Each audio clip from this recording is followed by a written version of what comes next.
Hello students, आज हमारा topic है एग्रीकल्चर यानी कि कृषि और इंडस्ट्री यानी कि उद्योगों में। तो कृषि और उद्योगों में नारी की स्थिति। जहाँ तक कृषि व्यवस्था का सवाल है, भारत एक कृषि प्रधान देश रहा है जिसमें कृषि ही मुख्य जीवन का आधार रहा है। ऐसी स्थिति में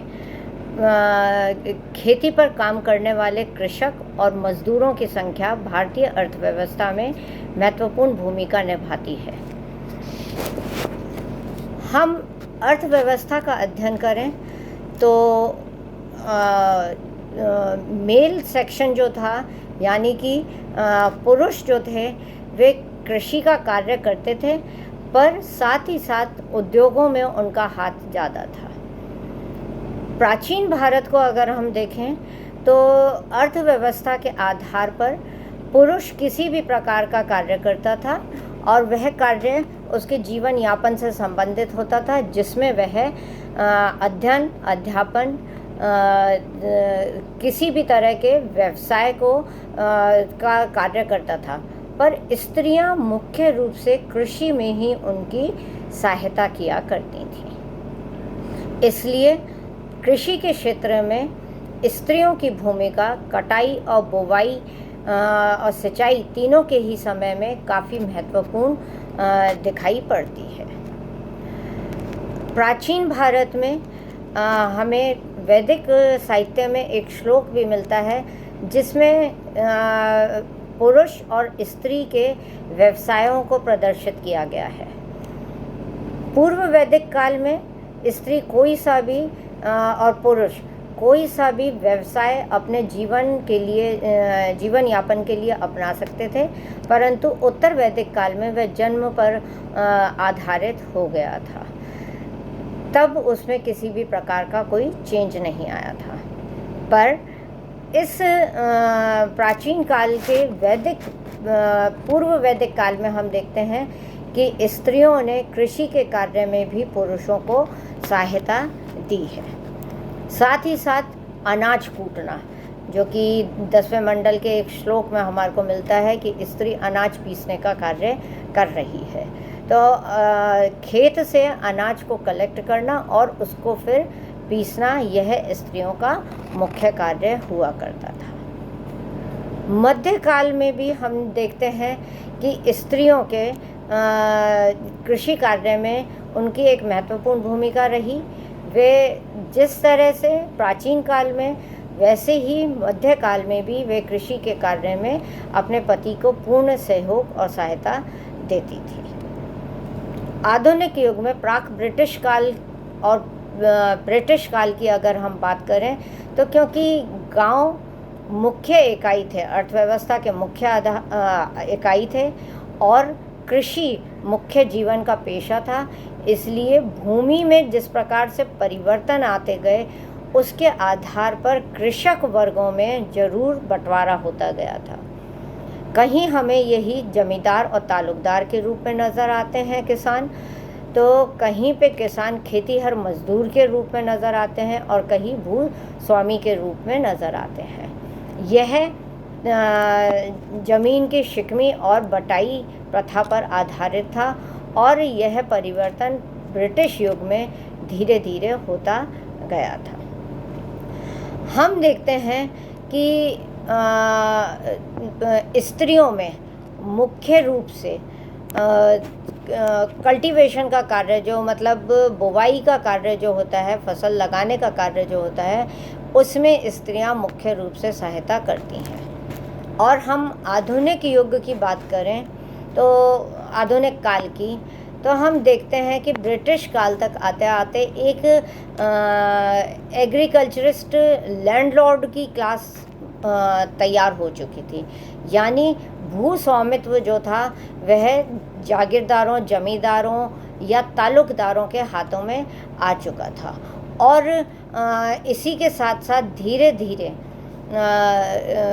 ग्रामीण क्षेत्रों में हम देखते हैं कि कृषक जो हैं वो कृषक मजदूर बन गए थे, यानी कि खेतों पर से स्वामित्व कृषकों का हट गया था। प्राचीन काल में जब हम देखते हैं कि ज़मीन जो होती थी वह पूरे ही गांव की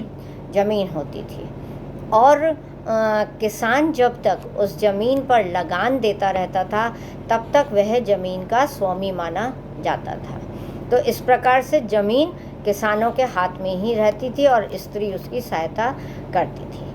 पर जिस तरह से ब्रिटिश काल तक आते आते ज़मीन भू राजस्व के नए नए प्रयोग ब्रिटिश ने प्रारंभ किए, तो कृषि का रूपांतरण होता गया। भूमि जोतों में बढ़ती ही गई, और जिससे ग्रामीण ऋणग्रस्तता बढ़ी, और ऋणग्रस्तता के फलस्वरूप कृषक मजदूरों में परिवर्तित होते गए। अब किसान जो थे वे बहुत कम रह गए थे।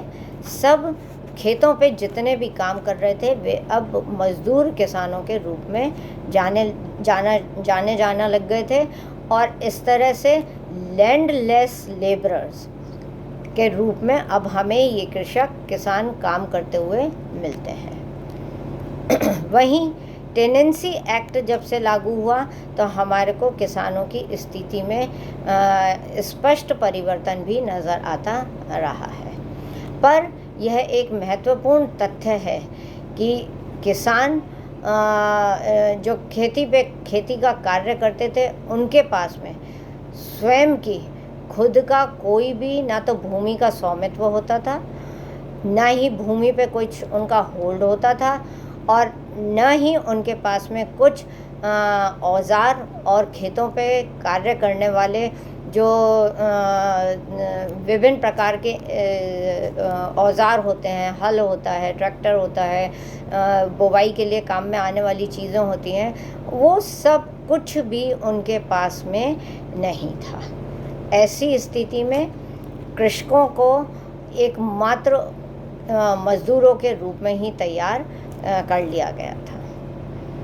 जब ऋणग्रस्तता बढ़ती गई तो कृषक जो थे वे अपना कार्य खेती का छोड़ चुके थे, और वे औद्योगिकरण के फलस्वरूप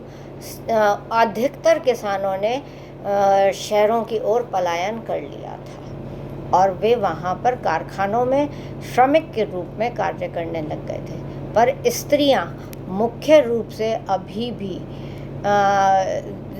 खेतों में ही, गांव में रह कर के खेती का ही कार्य कर रही थी, और बुवाई कटाई के समय में हम देखते हैं कि मुख्य रूप से स्त्रियां ही महत्वपूर्ण भूमिका निभाती हैं, और उन्होंने ही यह कार्य अपनी तरफ से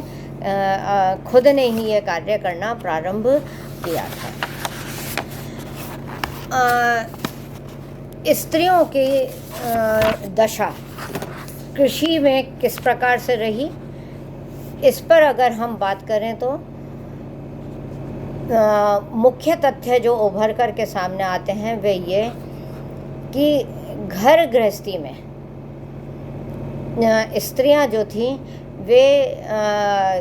घर के काम तो संभाल ही रही थी, और इसी के साथ साथ वे कई ऐसे उत्पादक कार्य करती थी जिसके फलस्वरूप उनको मेन पोजीशन घर में प्राप्त थी। जैसे जानवरों को पालना, उनको दोहना, खेती पे उत्पादन के लिए बीजों को संजो करके रखना, बीजों को तैयार करना, खेतों में जा कर के वहाँ पे मशीन पे काम करना, और धीरे धीरे हम देखते हैं कि जिस तरह से पंप सेट का प्रयोग प्रारंभ हुआ वह कार्य करना भी उन्होंने शुरू किया था। तो जब उन्होंने खेती पर कार्य करना प्रारंभ करा तो हम देखते हैं कि कुछ एक जो ज़रूरी गृहस्थी के कार्य थे उनमें कुछ कार्यों में रुकावट भी आई थी। विमेन फार्मर्स जितनी भी रहीं या जो कृषि का कार्य कर रही थी उन औरतों में, और वे औरतें जो विधवा हो चुकी थी और खेती पर निर्भर थी, जो मुख्य रूप से अपने प्रत्येक कार्य के लिए पुरुष पर निर्भर रहती थी, उन लोगों ने भी अब स्वतंत्र रूप से आधुनिक काल तक आते आते अपना कार्य करना प्रारंभ किया था। पर एक चीज़ हमारे को नज़र आती है कि जो विधवाएं हो जाती थी उनका ज़मीन पर कोई अधिकार नहीं होता था, क्योंकि ज़मीन जो थी वह पति के या पुरुष के किसी पुरुष के मरने के पश्चात में उसके पुत्र को वंशानुगत रूप से प्राप्त होती थी। ऐसी स्थिति में जब संपत्ति का बंटवारा होता था या भूमि का बंटवारा होता था तो विडो के हिस्से में ऐसा कुछ भी नहीं आ पाता था, इसीलिए वे अपने मुख्य रूप से अपने कार्यों के लिए पुत्र पर ही जिम्मेदार रहती थी। यहाँ तक कि अच्छी फैमिलीज़ के जो विडोज़ हैं उनको भी देखा गया है कि वे गरीबी की ज़िंदगी उन्होंने बिताई है, क्योंकि प्रॉपर्टी के ऊपर और लैंड के ऊपर विधवाओं का कोई भी अधिकार नहीं था। मगर बेटियों को जब ज़मीन देने की बात आई थी तो बेटियों के इस राइट को भी इनकार किया गया और मुख्य रूप से इसको पुरुषों ने चुनौती दी थी। अब हम बात कर रहे हैं कि खेती पर जो स्त्रियां कार्य कर रही थीं, वे स्त्रियां क्योंकि मज़दूर के रूप में वे कार्य कर रही थीं, खेत अब उनके हाथ में नहीं रहे थे। पति लोग खेती को बेच करके मजदूरी और श्रमिक का कार्य कारखानों में कर रहे थे, तो ऐसी स्थिति में खेती का कार्य स्त्रियों ने संभाला था, पर वे किसी और के खेत में कार्य कर रही थीं। हम देखते हैं कि इन कार्यशील महिलाओं को, खेतीहर महिलाओं के कार्य करते हुए वेजेस जो मतलब दैनिक जो उनको वेतन दिया जाता था या उनका जो भत्ता मजदूरी जो उनको दी जाती थी वह बहुत ही कम थी। और एग्रीकल्चर फील्ड में तो हम देखते हैं कि उनकी पुरुषों की तुलना में, जबकि वे समान रूप से कार्य कर रही हैं, उनकी मजदूरी जो है वह बहुत ही कम आकी गई थी। तमिलनाडु में कहते हैं कि 1 रुपये 72 पैसे थी, तो पंजाब में 4 रुपये 77 पैसे मजदूरी आती गई थी। मगर हम देखते हैं कि इस तरह मजदूरी में जो डिफरेंस आ रहा था उससे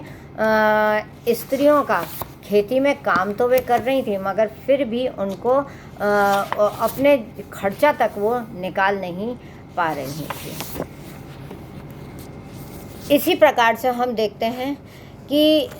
ज़मीन का जो बंटवारा किया गया था वह पट्टे के आधार पर किया गया था। जो पट्टेदार थे उनको भूमि पर अधिकार अगले 20-30 वर्षों के लिए दे दिया जाता था और वे उस भूमि पर कार्य करते थे, परंतु यह पट्टे की व्यवस्था भी धीरे धीरे उनके हाथ से छीन ली गई थी और स्त्रियां ही गांव में अब अपना कार्य कर रही थी। उदाहरण के रूप में हम देखते हैं कि ज़मीन पर डिप्राइव्ड ग्रुप में से, मतलब जिनको कि पूरा अधिकार नहीं दिया गया है, उनमें से एक केस जो अपर्णा बासु ने उठाया है कि राम लली करके एक दलित महिला थी जिसको 5 बीघा क्षेत्र फाइनली उनको दिया गया था और उस 5 बीघा खेत में से वह पिछले 20 साल से उस पर कार्य कर रही थी, पर जो 20 साल से उसको लेने के लिए लड़ाई लड़ रही थी अपनी, परंतु जब उसको वो 5 बीघा खेत जब दिया गया तो वह बिल्कुल ही एक पहाड़ी क्षेत्र में, चट्टानी जिसकी बंजर भूमि थी, उसमें दिया गया था और बड़ी मुश्किलों से उसने उसको कल्टीवेबल बनाया था कि वह उस पर फसल उत्पन्न कर सके। और जैसे ही फसल उत्पन्न हुई, उत्पादन शुरू किया और फसल उत्पन्न हुई, खेती वहाँ के जो ताल्लुकदार थे उन्होंने ज़बरदस्ती उससे उसकी खड़ी फसल को छीनने की कोशिश करी थी। तो इस प्रकार से महिलाएं कृषि का कार्य कर रही थी, मगर उनके लिए कार्य करना एक बहुत ही मुश्किल कार्य था और बड़ी ही मुश्किलों से उन्होंने अपनी भूमि को बचाया था। तो कृषि के क्षेत्र में बुवाई जहाँ तक है महिलाओं से कार्य करवाया गया, कटाई के लिए भी महिलाओं को बुलाया गया, परंतु यह माना गया कि ट्रैक्टर और जो आधुनिक औजार कृषि के लिए कार्य यूज़ में लिए जाते हैं उनको महिलाएं नहीं चला सकती है, इसलिए उनको महिलाओं को कार्य करने के लिए नहीं, उस ट्रैक्टर पर कार्य करने के लिए नहीं बुलाया गया। इसी तरह से जमींदारों ने भी या ताल्लुकदार जो रहे, और आजकल जो लैंड होल्डर्स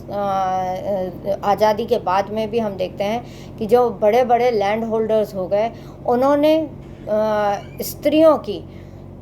कृषि उत्पादकता की मूल्य को कम आंका और उनको यह कार्य नहीं दिया गया। मुख्य रूप से उनका जो कार्य था वह कृषि से संबंधित उत्पादों को सिर्फ देखरेख करना था, मशीन गाय के दूध दोहने तक था, चारा और भूसा खिलाने के लिए उनको रखा गया था, मगर हल को किस प्रकार से जोता जाए और खेती करी जाए उसके लिए उन्हें उपयुक्त नहीं समझा गया था। इसी तरह से हम देखते हैं कि स्त्रियों के हाथ में भूमि भी बहुत कम दी गई है और यह माना गया है कि वे पुरुषों पर निर्भर है, इसलिए उनको ज़मीन उनके नाम पे बहुत कम दी गई है। दूसरा, महिलाओं को आगे आने के लिए क्रेडिट जैसी व्यवस्था भी उनके नाम पर उन्हें नहीं दी गई। इसी तरह से टेनेंसी की जो व्यवस्था की गई है, मतलब भूमि को जो रहन पे देने की जो व्यवस्था की गई थी, उसमें भी स्त्रियों के प्रति काफ़ी कठोर रुख अपनाया गया और इस कारण से वे भूमि को अपने रहन पे भी नहीं ले पाई थी। इस जेंडर डिफरेंसेस को देखते हुए हम देखते हैं कि बहुत ही कम महिलाओं ने आधुनिक काल में या स्वतंत्रता के पश्चात में कृषि को अपने स्वयं का एक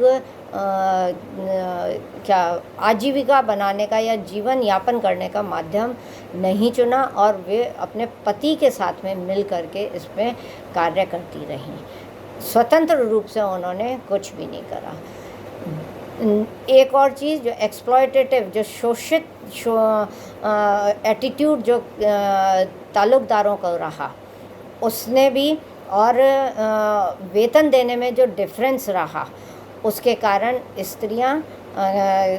कृषि के क्षेत्र में